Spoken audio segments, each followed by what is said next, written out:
సభకు నమస్కారం. ముందుగా అందరికీ ప్రేమికుల రోజు శుభాకాంక్షలు. ఈరోజు ఇక్కడ ఇంతమంది ప్రేమ జంటలు ఉన్నాయంటే మనుషుల మధ్య ఉన్నటువంటి ప్రేమను చాటుకోవడానికి మనకంటూ ఒక రోజు ఉండాలి. కాబట్టి మనమంతా ఒక బంధువులుగా ఈరోజు మనం ఇక్కడ సమావేశమైనాం. ఈ సందర్భంగా కొన్ని విషయాలు మనము ఇక్కడ మాట్లాడుకోవాల్సిన అవసరం కూడా ఉన్నది. మనమంతా పెళ్లి చేసుకున్నాము, చాలా సంతోషంగా ఉన్నాము. అందరిలాగే మనకు కొన్ని కష్టాలు ఉన్నాయి, కొన్ని డిస్టర్బెన్స్లు ఉన్నాయి, ఆనందాలు ఉన్నాయి, అన్నీ ఉన్నాయి. దాని అన్నింటినీ అధిగమించుకుంటూ మనం ఇంకా ముందుకు వెళ్తున్నాము. మనలాగా ఇంకో నలుగురు మనని చూసి ఆదర్శవంతంగా స్ఫూర్తి పొందే విధంగా మన జీవితాలు కూడా ఉన్నాయి. అట్లని మనము మన ఇండ్లలో మనకు గొడవలు లేవా అంటే ఖచ్చితంగా ఉంటాయి, గొడవలు కూడా ఉంటాయి. గొడవలు లేవంటే అసలు అది సంసారమే కాదు, అది భార్యాభర్తలే కాదు. కాబట్టి దాంట్లోనే ఉన్న ఆనందాన్ని అంటే ఎప్పటికప్పుడు దాన్ని అధిగమిస్తూ ముందడుగు వేస్తూ మనమంతా ముందుకెళ్తున్నాం. అయితే ఇప్పుడు మనము ప్రత్యేకంగా ఈ సందర్భంలో ఇప్పుడున్న దేశ పరిస్థితులను బట్టి చూస్తే కనుక మన అవసరం ఈరోజు ఈ దేశానికి ఎంతో ఉన్నది. మనలాంటి వాళ్ళ అవసరం ఈరోజు ఎంతైనా ఉంది. కానీ మనలాంటి వాళ్లను వెంటాడి వీలైనంత వరకు ఎక్కడికక్కడ అడ్డగించే ప్రయత్నము, అవసరమైతే చంపేసే ప్రయత్నం కూడా జరుగుతున్నటువంటి ఈ కాలంలో ఉన్నాము. గతంలో కనుక పోల్చుకుంటే గతం కంటే ఇప్పుడు కులాంతర వివాహాలు సంఖ్యలో ఇప్పుడు ఎక్కువ అవుతున్నాయి. అరేంజ్ మ్యారేజెస్ కూడా అవుతున్నాయి. ఇప్పుడు అదొక సంతోషకరమైన విషయం. కేవలం ప్రేమ వివాహాలు ఒకరినొకరు ఇష్టపడి చేసుకోవడమే కాకుండా తల్లిదండ్రులు కూడా ముందుకొచ్చి మాకు కులంతో పని లేదు, యోగ్యులైతే చాలు అనే ఒక సెక్షన్ కూడా ఇప్పుడు ముందుకు వస్తున్నది. దాన్ని ఒక రకంగా సంతోషిస్తూనే అట్ ద సేమ్ టైం గతంలో ఎప్పుడు లేని విధంగా ఈ కుల దురహంకారపు హత్యలు కూడా మనకు వెంటాడుతున్నాయి. ఈ గత 10 ఏళ్ల కాలంలో 10-11 ఏళ్ల కాలంలో 130కి పైగా ఇటువంటి దాడులు హత్యలు మనం చూస్తున్నాము. వీటన్నిటికి ఎక్కడ మనం పరిష్కారం ఇవ్వాలి? మరి ఆ పరిష్కార దిశగా వేయవలసినటువంటి అడుగులేంటి? ఇప్పుడే అద్దంకి దయాకర్ గారు ఒక మంచి మాట చెప్పారు. నేను ప్రభుత్వం దృష్టికి తీసుకెళ్తాను, ఒక దూతగా మీ అందరి ఒక రిప్రజెంటేటివ్గా నేను తీసుకెళ్తానని మాటిచ్చారు. చాలా సంతోషం అన్న.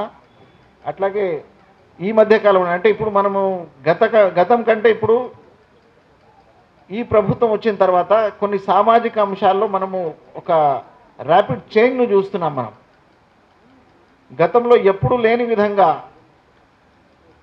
త్వరితగతిన కొన్ని యాక్షన్స్ జరుగుతున్నాయి. ఇప్పుడు మొన్న జరిగినటువంటి సామాజిక సర్వేలో కులాంతర వివాహాలు చేసుకున్న వాళ్ళ వివరాలు, కుల నిర్మూలన అంటే కులం మాకు వద్దు, మేము కులాన్ని పాటించడం లేదు, కులానికి అతీతంగా ఒక స్టెప్ పైకి వెళ్ళి మేము మా యొక్క జీవితాలను గడపాలనుకుంటున్నాము అనుకునేటువంటి వాళ్ళ వివరాలు. అలాగే కొంతమంది మతం కూడా మాకు అక్కర్లేదు, మేమంతా మనుషులం తప్ప మాకు ఏ మతాలతో పని లేదని చెప్పేసి ముందుకు వచ్చిన వాళ్ళు.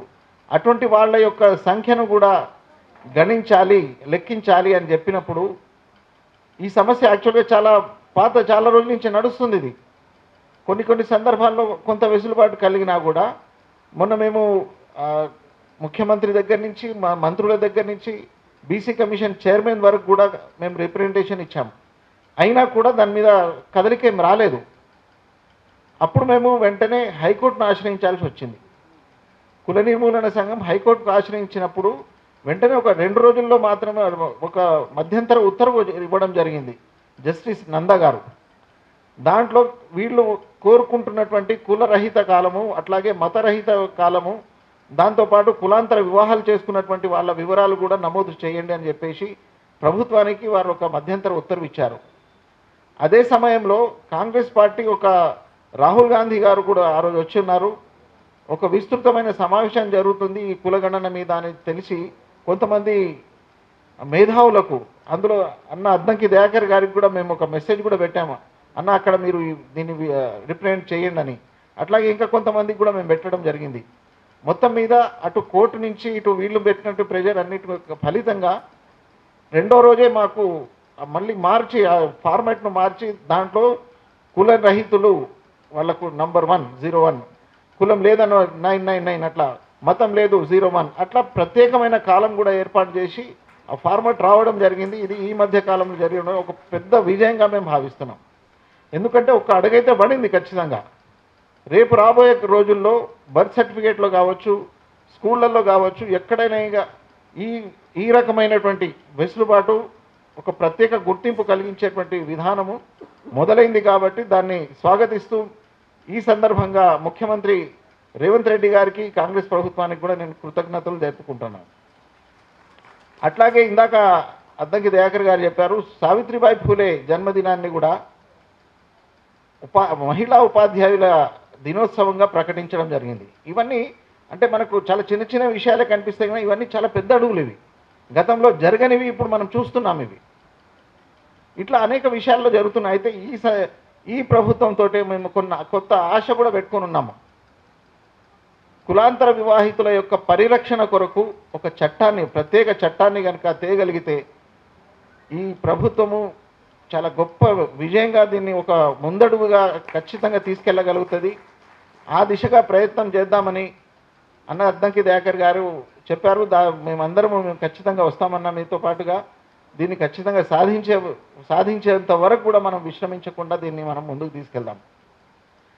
అట్లాగే ఇప్పుడు కులాంతర వివాహాలు చేసుకున్న వాళ్లకు ఒక ఇన్సెంటివ్ అవార్డు కూడా ఇవ్వడం జరుగుతుంది.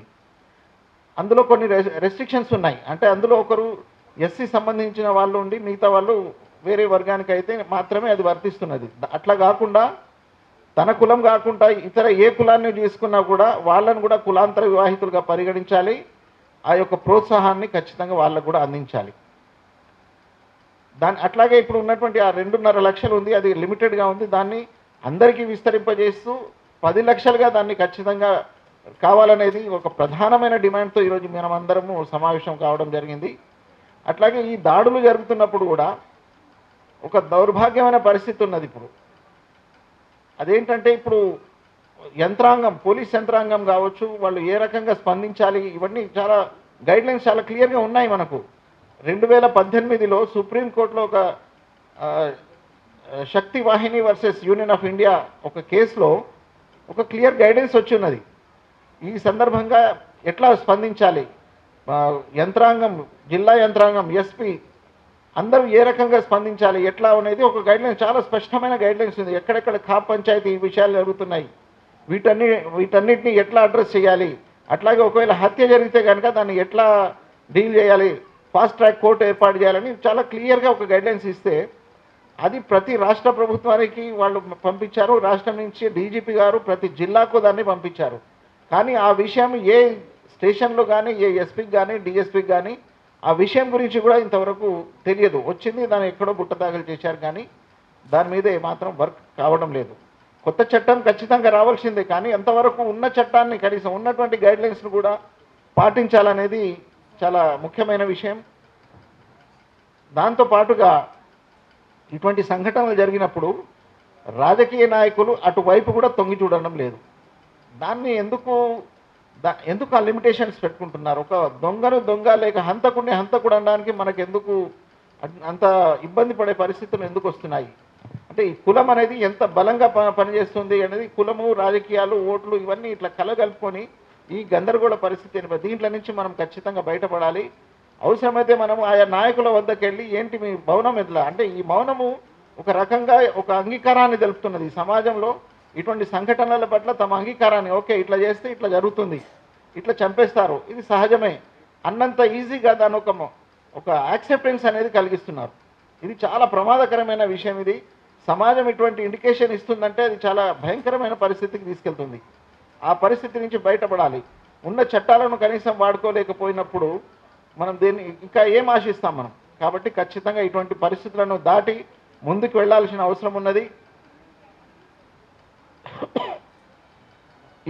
ఈ యొక్క డిమాండ్లను ముఖ్యంగా రెండే ప్రధానమైన డిమాండ్లు మాది. ఈ ఇన్సెంటివ్ అవార్డును 10 లక్షలు చేయాలి, అట్ ద సేమ్ టైం ఈ పరిరక్షణ చట్టాన్ని వెంటనే ఆమోదింపజేయాలి. ఈ 2 డిమాండ్లు ఈ సభ ఆమోదిస్తే చప్పట్లతో మీరు దీన్ని ఆమోదించాలని కోరుకుంటున్నాను. అట్లాగే ఇప్పుడు మన ఈ మీటింగ్ తర్వాత మన భోజనానికంటే ముందు మనం ఒక మానవహారం ఏర్పాటు చేద్దాము. మనం ఈరోజు ఇంతమంది ఇక్కడ వాలంటైన్స్ డే చేసుకుంటున్నాం, కానీ కొంతమంది వాలంటైన్స్ పోగొట్టుకున్నారు. ఈ దుర్మార్గపు ఈ సమాజం ఈ కులం అనే ఒక జబ్బుతోటి, కులం పేరుతో కుల దురహంకారంతో చంపేశారు.